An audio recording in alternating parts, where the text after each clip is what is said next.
Assalomu alaykum. Hozir biz sizlar bilan ko'ylak, ya'ni yoqali ko'ylak tikishni o'rganamiz. Bizga uning uchun bo'y, old ochiqligi, old kengligi, orqa kengligi, old uzunligi, orqaning uzunligi, qo'l uzunligi kerak bo'ladi. Va qo'lning kengligi hozir bular razmerlarni olib, sizlar bunday razmerlarni olishingiz mumkin. Va buni albatta ko'rsataman qanday olishni. Hozir biz birinchi bo'lib pishadigan narsamiz bu bo'yni, ya'ni qobni olishimiz kerak bo'ladi. Qobning kengligi bizda 120. Demak, 120 bo'lsa, bizning o'z xizmat qilamiz 130. 130 dan bemalol 120 chiqadi. Demak, boshladik. 98 bo'yi edi.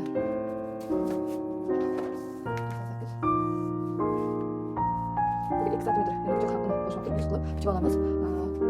Bu shtampl matasi bo'lganligi uchun bizni bemalol qo'lda bichib olishimiz mumkin. Oson va tez to'g'ri. Bu hech qachon tezkor chok agarda hasoy tarafi bo'lsa albatta tekshirib olasizlar.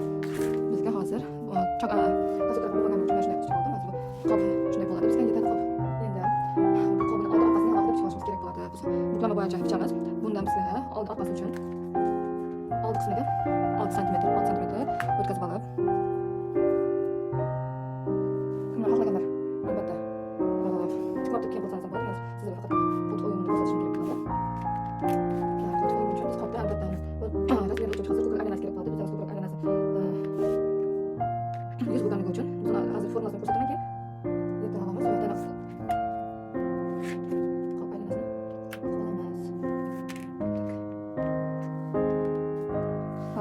old kaketkasini bichishni boshlaymiz.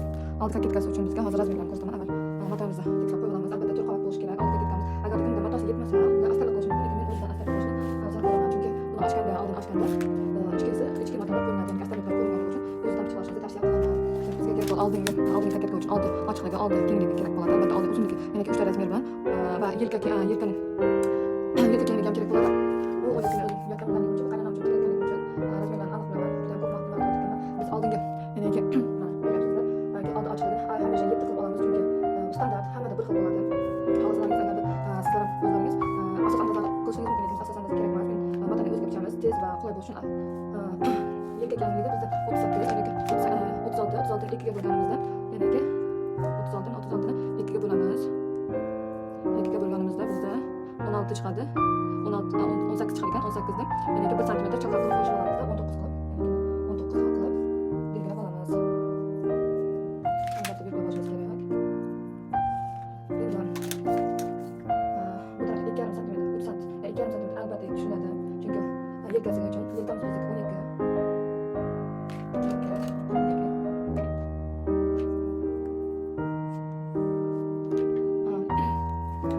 Yelka uzunligi yana yon qismini albatta o'zlari xohlab o'lchab olishingiz mumkin. Kimdir 13 qiladi, kimdir 15 qiladi, lekin bu standart hammada albatta kattaroq yoshi, ya'ni to'laroq insonlar uchun kerak bo'lsangiz 15 qilib olasiz. 15 qilib olamiz. Va oldiki ochiqligi bizda 3 bo'lganligi uchun 17.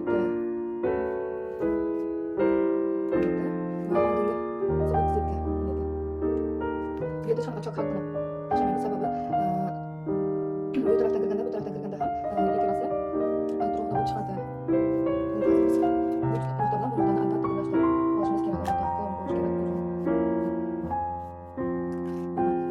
Kaketkamiz tayyor.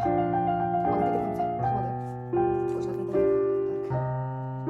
Oldin kaketka. Katta ayollarimiz uchun yoqadi. Endi orqa kaketkani bichishni boshlaymiz. Orqa kaketka uchun bizga orqa va oldin bir xil bichib olamiz. Orqa kaketkasi uchun bizga orqa kengligi, orqa uzunligi kerak bo'ladi, xolos.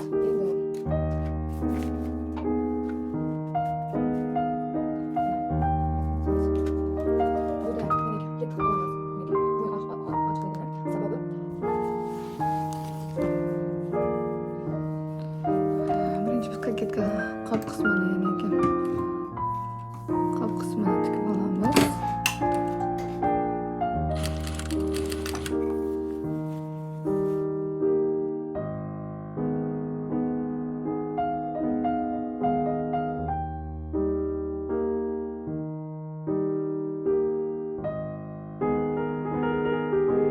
Hozir biz sizlarga kaketka oldi va orqa qismini birlashtiramiz.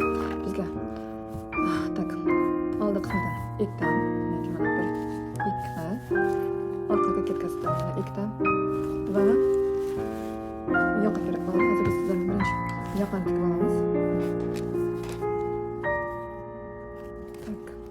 albatta kleyib olamiz yoqani va oldi va orqaga ketgani faqatgina bir tarafini, ya'ni ketganning yana yuz qismini albatta klejab olamiz.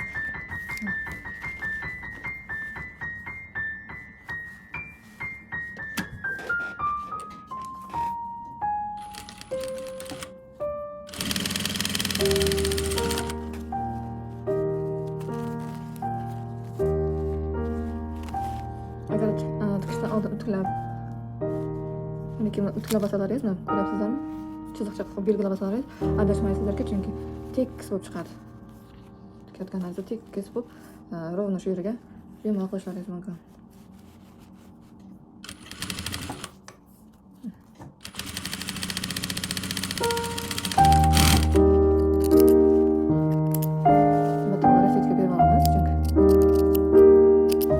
Rasechka bermasak, bu yerda qonun paydo bo'ladi. Eng oson yo'lda iголка bilan tartib olsangiz, kuchli bo'lib tekis bo'lib chiqadi.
paketkani sborka qilib, ya'ni bir-biriga ikolka bilan yig'ishtirib olasizlar bir-birini. Yoki rassechkasi bor joyda rassechka qo'yasiz va sborka qilib bir tarafini, ikkinchi tarafini sborka qilib turib, ikolka bilan qistirib olamiz. Va shu darajada shu bilan yana tikishni boshlaysiz. Albatta bu tarafda sborka taraf usti bo'lishi kerak, chunki sizlarga qulay bo'lish uchun, ko'rinib turishligi uchun sborka taraf qochib ketishi mumkin yoki bo'lmasam sborkamiz qistirilib qolishi mumkin. O'shaning uchun hamisha sborka bor tarafni baland qismiga, ya'ni tikishning ustki qismiga qarab tikasizlar.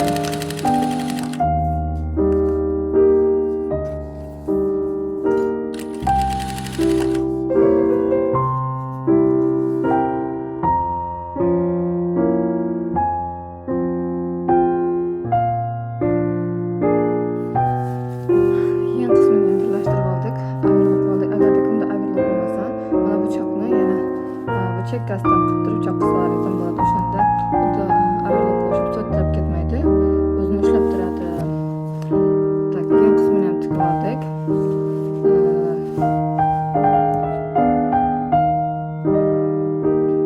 Paketka bilan qopni birlashtirib oldik. Endi yan qismini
ko'proq sborka qilib tashlab